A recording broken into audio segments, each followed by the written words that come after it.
शांति कहां? और आप कहते हैं कि घर में रहकर ही सच्ची शांति पानी। मेरी कुछ समझ में नहीं आता। 7 बच्चे, एक से एक बढ़कर उपद्रवी,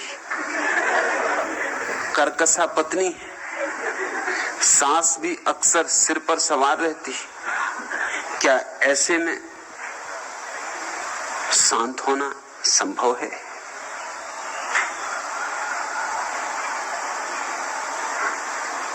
दयाराम,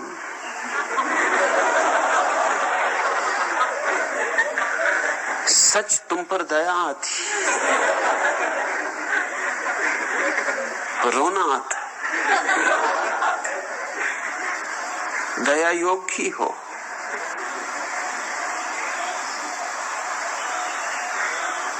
ये 7 उपद्रवी बच्चे कोई छप्पड़ से उतर आए?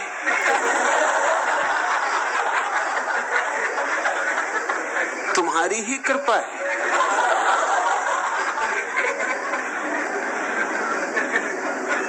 मैंने देखे तो नहीं तुम्हारे बच्चे, लेकिन बाप को ही गए होंगे।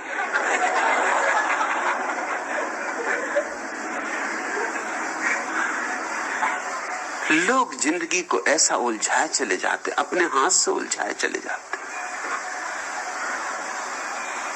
फिर रोते हैं। खुद मकड़ी की तरह जाला बुनते हो, फिर खुद ही उसमें फंस जाते हो। किसने तुमसे कहा था?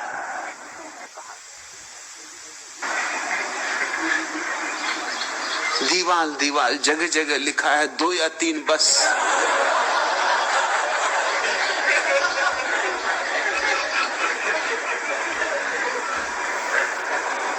कुछ पढ़ते लिखते हो कि नहीं?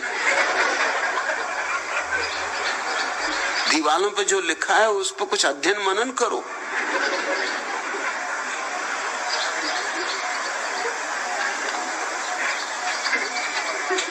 मंत्र पढ़वाए जो पंडित ने वे हम पढ़ने लगे, यानी मैरिज की कुतुब मीनार पर चढ़ने लगे। आए दिन चिंता की फिर दौड़े हमें पढ़ने लगे। इनकम उतनी ही रही, बच्चे मगर बढ़ने लगे। क्या करें हम? सर से अब पानी गुजर जाने को है। 7 दुम छल्ले हैं घर पर, 8वां आने को है। घर के अंदर मस्ती रहती है, सदा चीखो पुकार। आज है पप्पू को पेचिस, कल था बंटी को बुखार। जानकर भी ठोकरें खाई हैं हमने बार बार। शादी होते ही शनिचर हो गया हम पर सवार। अब तो राहु की दशा भी हम पे चढ़ जाने को है। 7 दुम छल्ले हैं घर में, 8वां आने को है। घर में बस खाली कनस्तर के सिवा कुछ भी नहीं, जा बजा उखड़े पलस्तर के सिवा कुछ भी नहीं। खिड़की दरवाजे कहां, दर के सिवा कुछ भी नहीं। अपने घर में दोस्तों, घर के सिवा कुछ भी नहीं। एक तीली आपकी सिगरेट सुलगाने को है। 7 दुम छल्ले हैं घर में, 8वां आने को है। देखिए किस्मत का चक्कर, देखिए कुदरत की मार। दिल में है पतझड़ का डेरा, घर में बच्चों की बहार।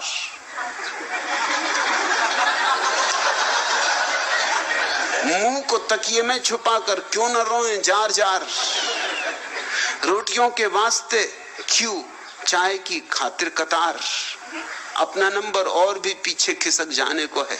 7 दुम छल्ले हैं घर में, 8वां आने को है। कोई वैकेंसी नहीं, घर हो गया बच्चों से पैक। खोपड़ी अपनी फ्री, भेजा हुआ बीबी का क्रैक। खाइयां खोदें कहीं छुपकर बचाएं अपनी बैक।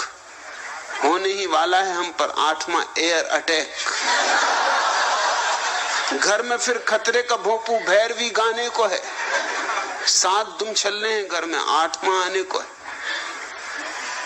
दयाराम, ये 7 दुम छल्ले कैसे आ गए?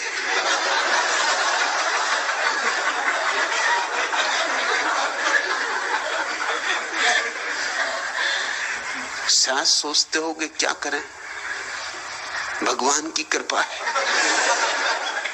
अरे विधाता ने विधि में लिखा है, इस तरह की मूर्खतापूर्ण बातों से हम अपने को भरमाए रखते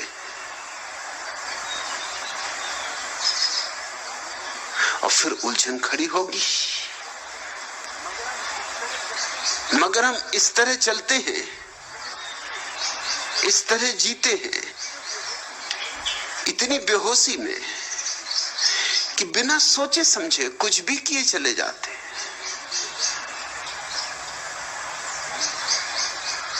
और फिर स्वभावतः समस्याएं तो खड़ी हो जाएंगी। अब तुम कहते हो मैं घर में शांत होना चाहूं तो कैसे हूं? घर में शांति कहां? और आप कहते हैं कि घर में रहकर ही सच्ची शांति पानी।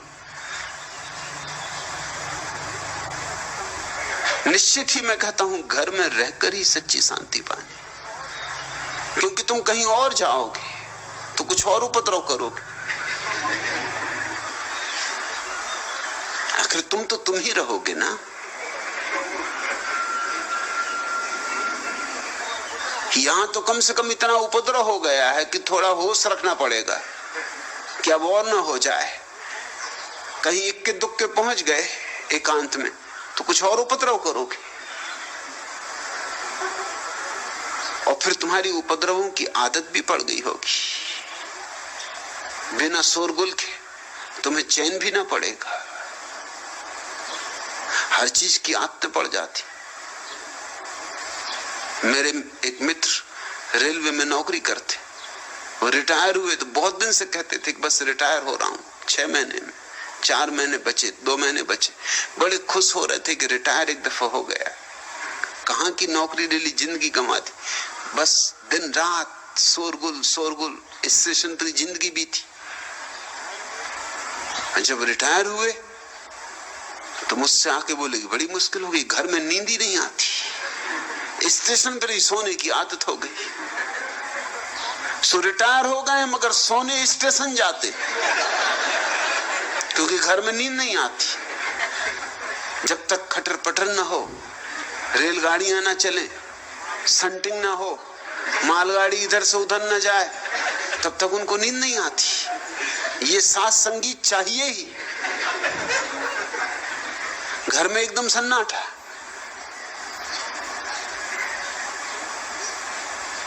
मैंने सुना है कि फिलाडेल्फिया के पास से 3 बजे रात को एक ट्रेन गुजरती थी, कभी कोई शिकायत ना आई।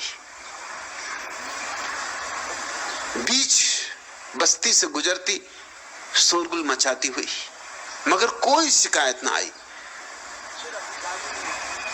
फिर अधिकारियों ने यह सोच के कि ये बस्ती में 3 बजे रात को लोगों की नींद खराब करना ठीक नहीं, उसका समय बदल दिया। उसको 7 बजे सुबह निकालने लगे। शिकायतों पर शिकायतें आई कि 3 बजे वाली गाड़ी का क्या हुआ, क्योंकि रोज हमारी नींद टूट जाती 3 बजे। चकित हुए अधिकारी कि तुम्हारी नींद क्यों टूट जाती, क्योंकि गाड़ी अब 7 बजे जाती। उन्होंने कहा इसलिए तो टूट जाती, हम आदी हो गए। वो 3 बजे निकलती थी, वो हमारी व्यवस्था का अंग हो गया था। अब वो 3 बजे नहीं निकलती, एकदम 3 बजे झटका लगता कि हुआ क्या, गड़बड़ हो गई, कुछ मामला क्या है। एकदम खालीपन हो जाता है वहां। मनुष्य का मन समायोजन कर लेता है। तुम कहते जरूर हो कि बड़ी अशांति है घर में, मगर इस अशांति को जरूर तुम चाहते होगे, नहीं तो पैदा क्यों की। और 8वें का ख्याल रखना, क्योंकि 7 तक अगर नहीं रुके तो बहुत मुश्किल है अब आगे रुक सको, क्योंकि कुछ लोगों की जिंदगी में ब्रेक होते ही नहीं। 7 तक नहीं लगा पाए तुम ब्रेक, अब कब लगाओगे। ये उपद्रव बढ़ता ही चला जाएगा। मुल्ला नसरुद्दीन की पत्नी अपने 3 बेटों को एक से कपड़े पहनाती थी।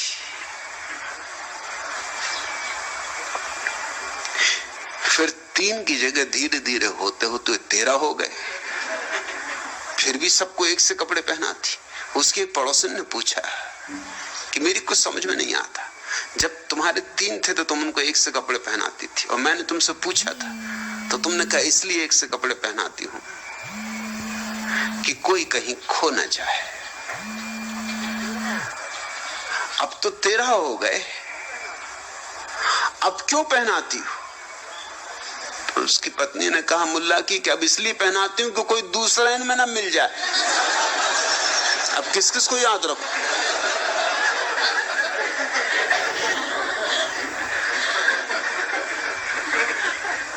लेकिन मैं तुमसे कहता हूं कहीं और जाने से कुछ भी ना होगा, तुम ही रहोगे। तुम फिर कुछ उपद्रव खड़ा कर लोगे।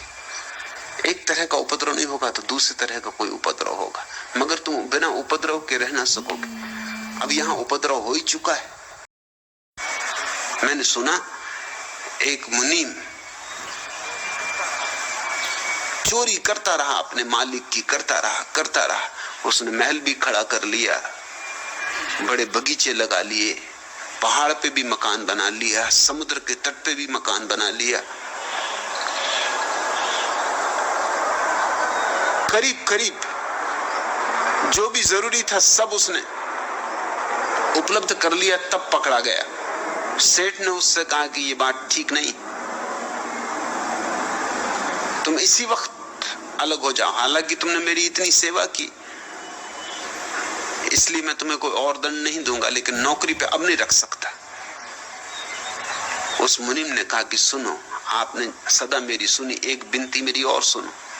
नया आदमी रखोगे उसको फिर आबासा से शुरू करना पड़ेगा। वो फिर मकान बनाएगा, फिर पहाड़ पे बनाएगा, फिर समुद्र के किनारे बनाएगा। मैं तो सब कर ही चुका, अब क्या झंझट। सेठ को भी बात जची कि बात तो ठीक कह रहा।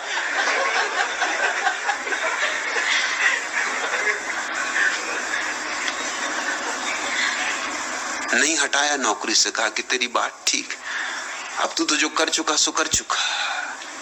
यही मैं तुमसे कहता हूं, तुम अगर भाग गए दयाराम तो फिर से आबासा से शुरू करोगे। यहां तो उपद्रव इतना हो गया कि शायद उपद्रव तुम्हें अब और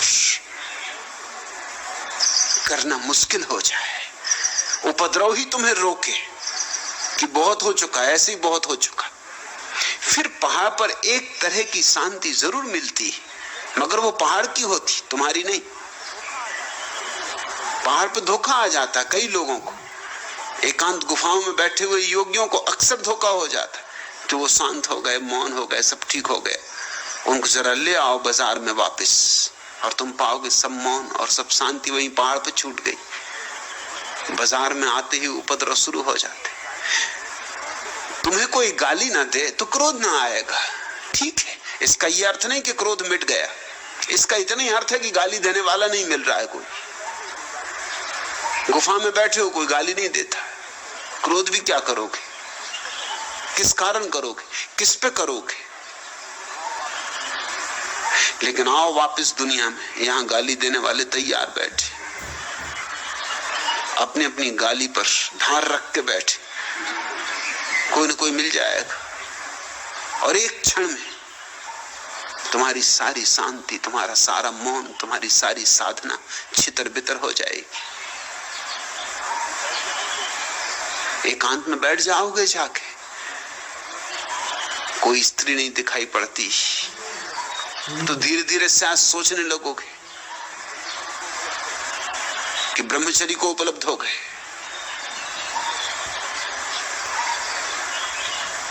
आओ जगत में, और यहां कोई सुंदर स्त्री रास्ते पे दिखाई पड़ जाएगी। और जो पहाड़ से उतरता है बहुत दिन के बाद, उससे हर स्त्री सुंदर दिखाई पड़ती है, ख्याल रखना।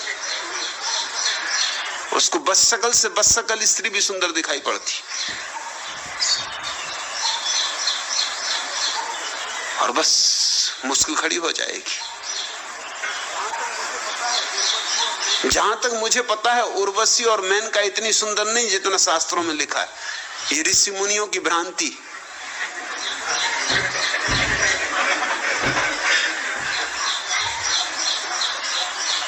ऋषि मुनि देर तक बैठे पहाड़ पर, बैठे हैं बैठे हैं बैठे, कोई आते ही नहीं, कोई जाते ही नहीं। कई ऋषि मुनि तो बीच बीच में आंख खोल के भी देखते रहते होंगे, मेनका अभी तक नहीं आई, क्या भेजो इंद्र देवता, आप कब तक ऐसे ही बिठाए रखोगे। और कोई भी स्त्री आ जाए और लगेगी कि मेनका आ रही। भूखे आदमी को रूखी रोटी भी बहुत स्वादिष्ट लगती है, तो तुम्हें मालूम।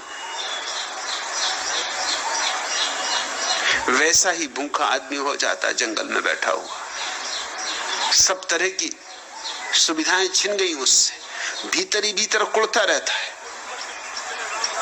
और ऊपर ऊपर से किसी तरह राम राम की धुन लगाए रखता है, क्योंकि अपने को बुलाए भी तो रखना है।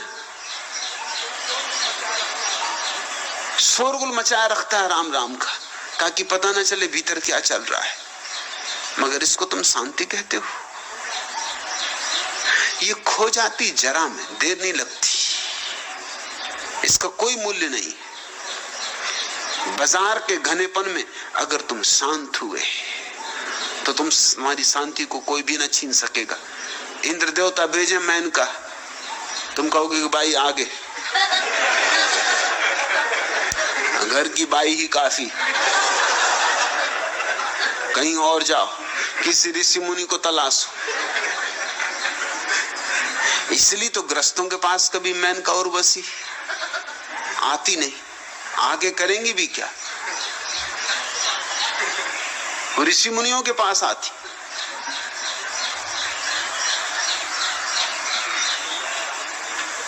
और तुम कहते हो दयाराम कि मेरी कुछ समझ में नहीं आता, 7 बच्चे हैं, एक से एक बढ़ के उपद्रवी, कर्कशा पत्नी।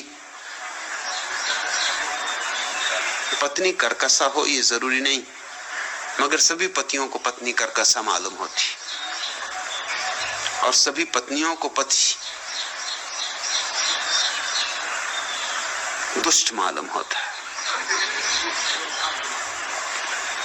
दुर्भाग्य मालूम होता है। ये पति पत्नी के नाते के बड़े राज हैं। जो पत्नी बिल्कुल कोकल कंठी मालूम होती थी विवाह के पहले, वो एकदम कर्कशा हो जाती। वही पत्नी उसकी आवाज सुन के एकदम छाती दहल जाती कि फिर कोई मुसीबत शुरू हुई, फिर घबराहट फैल जाती। आदमी घर आता है तो डरा हुआ आता है, बाहर सिंह की तरह दहाड़ता है, घर आता है तो एकदम पूंछ दबा के कुत्ते की तरह प्रवेश करता है, डरा हुआ, और जल्दी से अखबार उठा के और कुर्सी पर अखबार के पीछे अपने को छिपा के बैठ जाता कि पता नहीं कौन सी मुसीबत।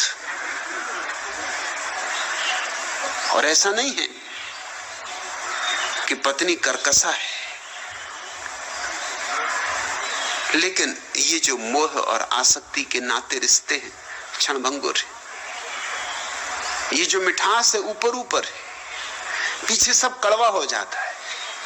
इसमें किसी की पत्नी और किसी के पति का कोई दोष नहीं, ये सब नाते रिश्ते कड़वे हो जाते। ये ऐसी समझो कि जैसे एलोपैथी की दवाइयां होती, ऊपर से शक्कर का एक परत चढ़ा देते, बस गटक लो जल्दी से, मुंह में रख के चूसने मत लगना, नहीं तो जल्दी ही शक्कर की परत तो गल जाएगी और फिर जहर ही हाथ लगेगा। और लोग यही कर रहे हैं, पति पत्नियां एक दूसरे को चूस रहे हैं, तो जल्दी ही शक्कर की परत तो उखड़ जाती और फिर भीतर का जहर प्रकट होने लगता है। जब तुम किसी स्त्री को जुहू तट पे मिलते हो तो वो भी सजी समरी,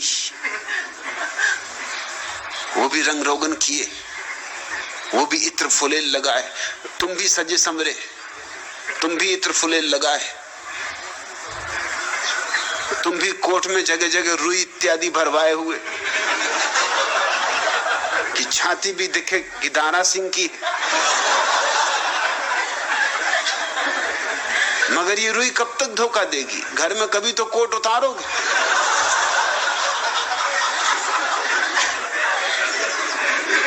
और तब असली छाती दिखाई पड़ जाएगी। और पत्नी भी यही कर रही,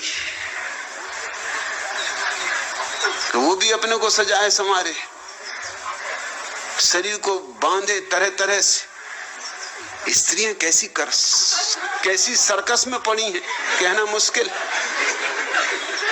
कमर कस के बांधे हुए हैं कि पतली मालूम पड़े, क्योंकि ये दुष्ट कवि न मालूम क्या क्या कह गए कि सुंदर स्त्री की कमर होती ही नहीं। अब सुंदर स्त्रियां कमरों को मिटाने में पड़ी।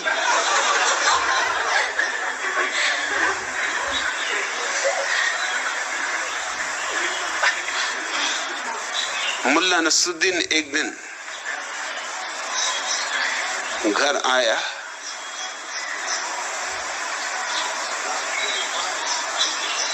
रास्ते में पड़ा एक साइकिल का हैंडल उठा लाया। पत्नी ने कहा कि फेंको बाहर। जब साइकिल ही घर में नहीं तो हैंडल का क्या करो? तू न मालूम कहां कहां की चोलियां खरीद के लाती, मैं तो कुछ नहीं कहता, भीतर कुछ है ही नहीं।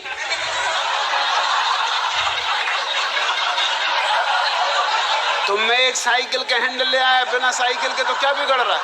तेरा क्या बिगड़ रहा है? अरे आज हैंडल मिला, कल साइकिल भी मिल जाएगी। खोज करने से आदमी क्या नहीं पा सकता। पहुंचने वाले चांद तक पहुंच गए। तो इधर स्त्रियां हैं, पुरुष हैं, सजे बजे मिलते, तो एक बात, उनके पसीने की बदबू भी नहीं आती, उनके शरीर की बास भी नहीं आती, उनके असली रंग भी नहीं दिखाई पड़ते, और सब मधुर बातें करते हैं, कविताएं दोहराते हैं, फिल्मी गीत गुनगुनाते हैं। वो कहता तू चांद का टुकड़ा है, और स्त्री कहती तुम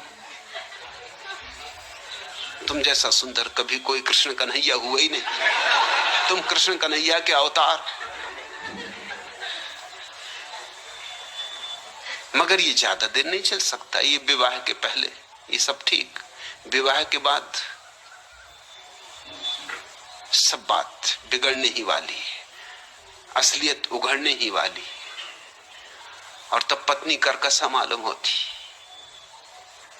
ये वही पत्नी है जो कोकल कंठी थी। अक्सर जो कवि स्त्रियों के संबंध में सुंदर सुंदर गीत लिखा करते हैं, अविवाहित होते। अविवाहित ऐसी बातें लिख सकते। कोई विवाहित से तो पूछे, वो एकदम सिर ठोक लेते।